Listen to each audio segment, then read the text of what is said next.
You ask Tiger to solve. This deals with linear equations with one unknown.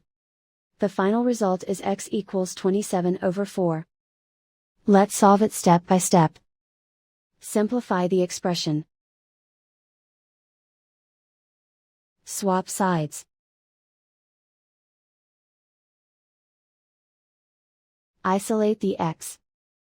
Divide both sides by 800. Simplify the fraction. Find the greatest common factor of the numerator and denominator. Factor out and cancel the greatest common factor.